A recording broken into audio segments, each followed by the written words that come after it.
Hi, I'm Kedrick Olson, author of Runes for Transformation and founder of Galdercraft Tradition. For 30 years, I have been studying the practical application of Norse mysticism and the runes, pairing them with transpersonal hypnotherapy, NLP, shamanism, and other techniques so that I can make these old techniques practical use in today's world. And today, I'd like to talk about the power of silence, that is, silence of the mind. If we look to the Havamal, stanza 80, it tells us that if we were to come to the Ginregen, the High Holy Rulers, and ask of the runes, the universal mysteries, it is best for one to be silent. Now, what do they mean by that one? Does that mean just shut your mouth and listen? Yeah, basically. However, if we look to one of the runes, kind of helps us to better understand this, is Isa, the rune of ice. Now we can think of Isa being stillness, stagnation, the stagnation that can lead to death. And sure, it would lead to that if you stay too long in such a stagnant state. However, Isa is also the calmer of the storms. It can quell the qualls. And if you use Isa properly, and you would reflect inward with Isa and its sense of stillness, its sense of calmness, it can calm the maelstrom within your mind. It can stop the stir of thoughts from spinning around and around and around. Well, how do you do that? Well, take a moment. And if you go into a meditative state, you may notice, especially if you're not used to meditating, this is something that's new to you. If you go into a calm state where you're laying down in a quiet room where you're listening to some quiet music, you'll notice that there are all these thoughts racing through your mind. And if you're a normal human being, which I'm counting that you are, you probably have a constant barrage of thoughts going through your head that just becomes more and more noticeable if you're just sitting in a quiet space, in a quiet room. And that's perfectly normal. But what do you do to find this silence inside with all of this thoughts swirling around in your mind? The first step that you do is you just take a moment to observe all of those thoughts swirling around. You don't judge them. You don't stop them. You don't try to quiet these thoughts at all. You just observe. You let the maelstrom of thoughts spin around and around and around, taking a moment to observe whatever thoughts come through, and that's okay. Do this a few times. Once a day, maybe 5-10 minutes. Not even a big deal. Don't make a big deal out of it. Just sit and observe the thoughts spinning through your mind, knowing that you're like everyone else, has thoughts swirling through your head.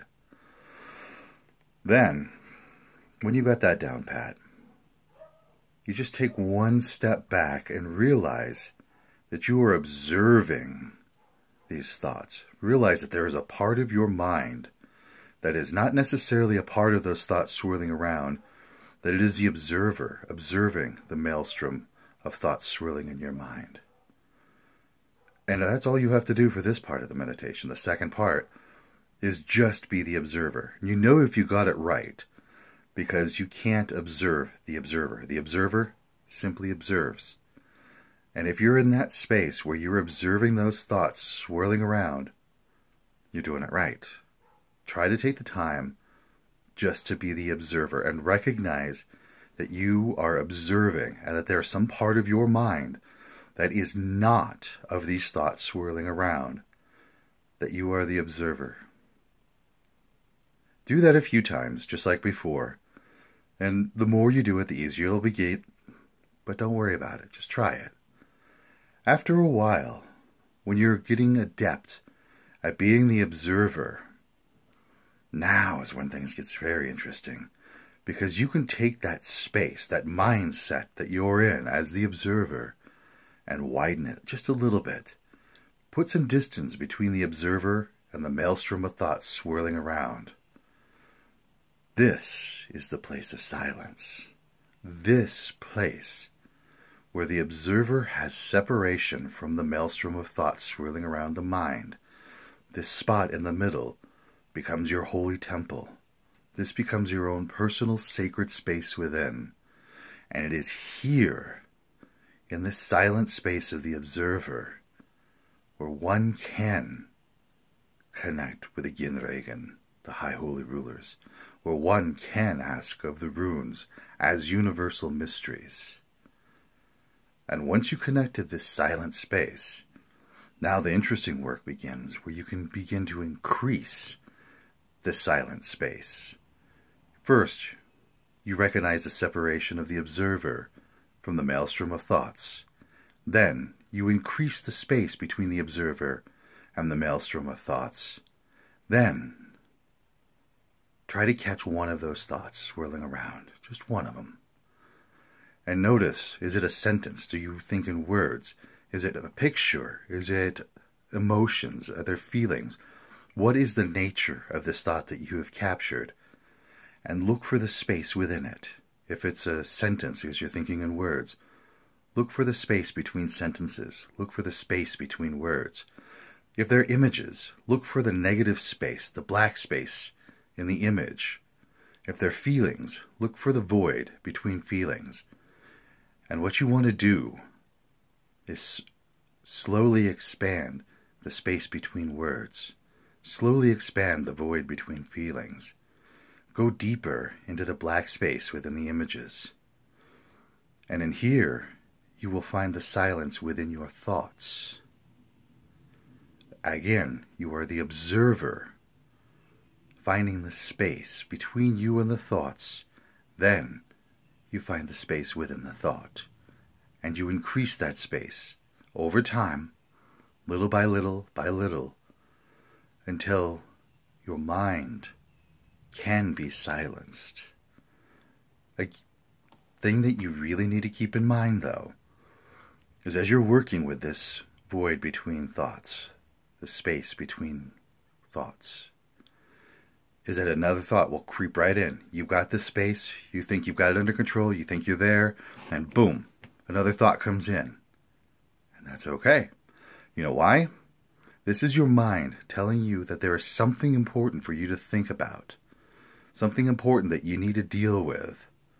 And it will persist. It will bug the heck out of you until you stop and acknowledge that thought.